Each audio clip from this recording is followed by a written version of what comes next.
আজকের গল্প sperm versus স্বপ্ন। লেখা ও পাঠ অমিতাভ রায়। পরিবেশনা রবিবারে ও অবসরে গল্প পাঠ। যেদিন স্কুলে সুকন্যার 15 বছরের শিক্ষকতা করা সম্পূর্ণ হলো, স্কুলে দিদিমণি স্যারেদের দুপুরের খাবার ব্যবস্থা করেছে। ব্যবস্থা বলতে টাকাটাই দিয়ে দিয়েছে। মিড ডে মিলের দায়িত্ব যাদের হাতে ছিল তাদেরই ব্যবস্থা করতে দিয়েছিল। ছাত্রছাত্রীদের জন্য 2টো করে মিষ্টি বরাদ্দ হয়েছিল। 10 বছর আগে সুকন্যা নিজেই এসব ব্যবস্থা করত, কিন্তু ওসব তৎপরতা কোথায় যেন হারিয়ে গেছে। বাচ্চাদের এতটাই ভালোবাসত যে ওরা ওদের মায়েদের থেকে সুকন্যার বেশি ন্যাওটা ছিল। ইদানিং স্কুলের ছাত্রছাত্রীর সংখ্যা কমেই যাচ্ছে। সবাই চলে যাচ্ছে প্রাইভেট ইংলিশ মিডিয়াম স্কুলে। সেটা অবশ্যই একটা চাপের ব্যাপার, কিন্তু সুকন্যার ঘটনাটা সম্পূর্ণ ভিন্ন ধরনের। স্কুলে চাকরি পাওয়ার 1 বছরের মধ্যে বাড়ির কাছেই একটা ওষুধের দোকানের মালিক মুকুল বসুর সাথে পরিচয় এবং প্রেম। একটাই চিন্তা মাথার ভেতরে কাজ করেছিল এবং আশা করেছিল বিয়ের পর চাকরি ক্ষেত্র বা পারিবারিক ক্ষেত্র কোনো অসুবিধার সৃষ্টি হবে না। এটা জীবনের শুরুতে দেখা স্বপ্নের সাথে অনেকটাই মিল ছিল। কয়েকটা বছর কাটানোর পর সেই স্বপ্ন এবং বাস্তব ইদানিং যেন কেমন ছন্নছাড়া হয়ে গেছে। সুকন্যা 40 পার করে ফেলেছে, মাতৃত্বের স্বাদ এখনও পাওয়া হয়নি। স্মৃতি প্রক্রিয়াকরণ ও সংরক্ষণের ক্ষেত্রে সারাদিন আমরা যা কিছু শিখি বা দেখি তা মস্তিষ্কের হিপোক্যাম্পাস থেকে কর্টেক্সে স্থায়ী স্মৃতি হিসেবে জমা হতে থাকে।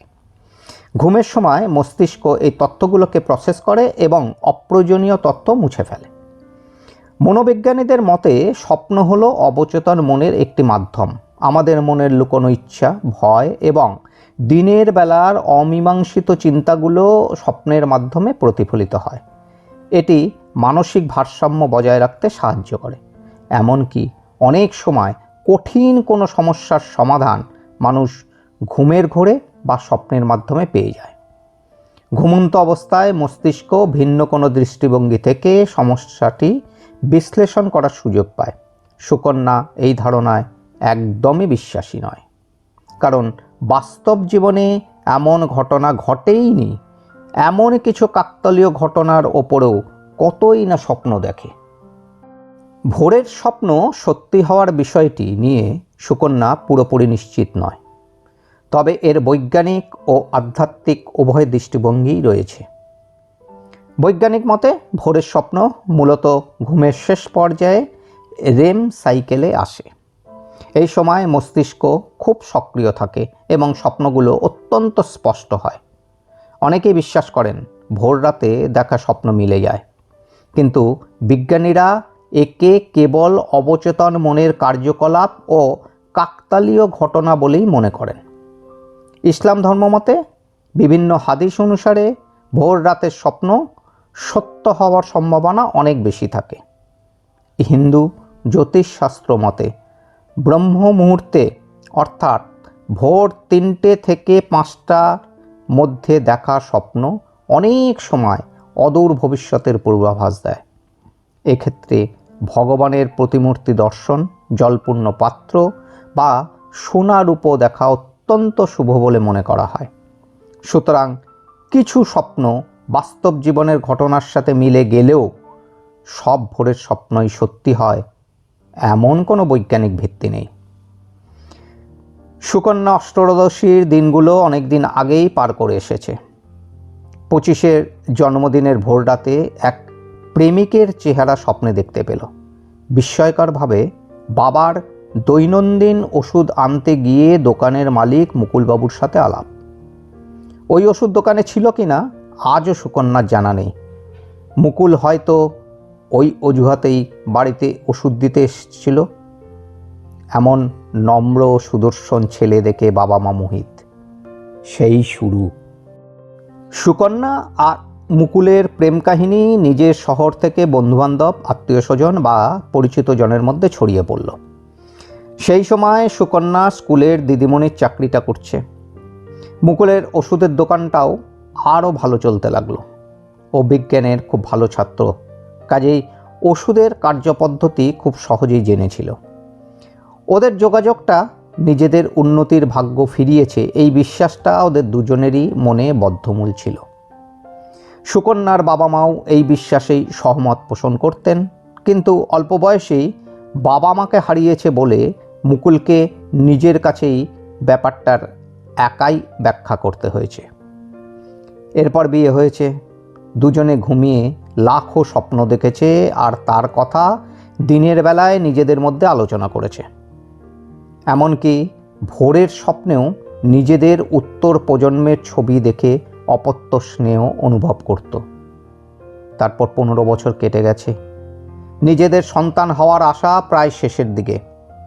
তবু মুকুল অনেক বছর ধরে সঠিক ওজন বজায় রাখা, পুষ্টিকর খাবার গ্রহণ, ধূমপান ও মদ্যপান বর্জন এবং মানসিক চাপ কমানোর চেষ্টা চালিয়ে গেছে, যাতে গর্ভধারণের সম্ভাবনা বাড়ে। সুকন্যা ইংরেজির ছাত্রী এবং দিদিমণি হলেও মুকুলের সাথে থেকে বিজ্ঞানের প্রতি যতটা ভরসা রেখেছে তার বিন্দুমাত্র তাবিজ কবচ বা তন্ত্রমন্ত্রের ওপর রাখেনি। মুকুল জানে নিঃসন্তান বা বন্ধ্যাত্বের সমস্যায়, যেমন ডিম্বাণুর সমস্যা, ব্লক টিউব, হরমোনের ভারসাম্যহীনতা ইত্যাদিতে আক্রান্ত নারীরা বর্তমানে আধুনিক চিকিৎসা বিজ্ঞানের কল্যাণে বিভিন্ন পদ্ধতিতে মা হওয়ার সুযোগ পেতে পারেন। চিকিৎসা ও ওষুধের মাধ্যমে নিয়মিত ডিম্বাণু তৈরির চেষ্টা করা যায়।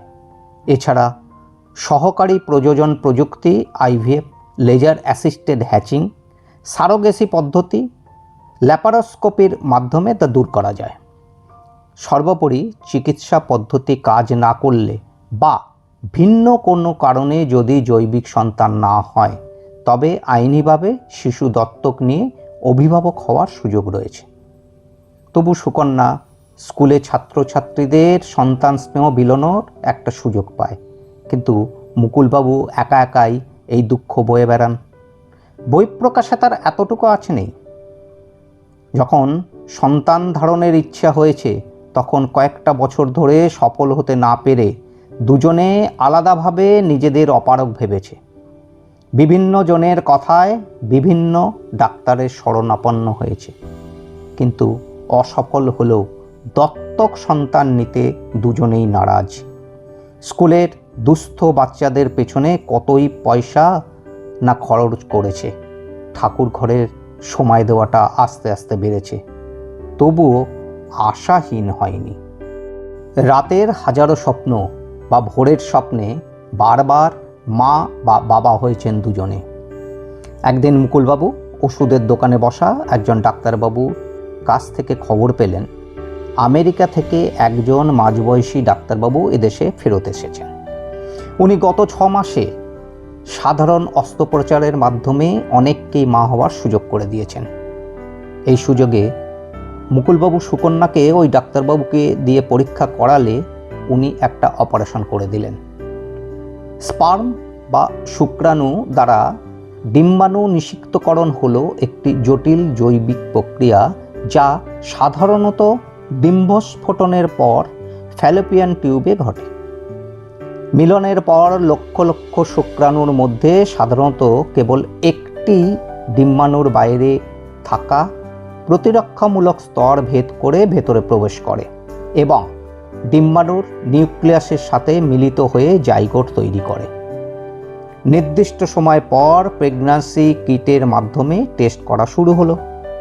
একদিন রাতে শুক্রাণুর সংখ্যা মতো লাখো স্বপ্ন দেখতে দেখতে হলো ভোর। ঠিক যেমন মাত্র একটা শুক্রাণুতে ডিম্বাণু নিষিক্ত হয়, তেমনি ভোরের এক স্বপ্নে লাফ দিয়ে উঠে কোনো মতে ঠাকুর প্রণাম করেই প্রেগন্যান্সি টেস্ট করতে টয়লেটে দ্রুত দৌড়ল। মুকুল হতবাক। টয়লেট থেকে সুকন্যা বেরিয়ে আসছে, কিন্তু কিটের ওপর অঝরে ঝরছে আনন্দাশ্রু। অনুভবে বুঝে মুকুলবাবু এই প্রথম আবেগের গভীরতায় চোখের জল বাদ মানতে পারল না।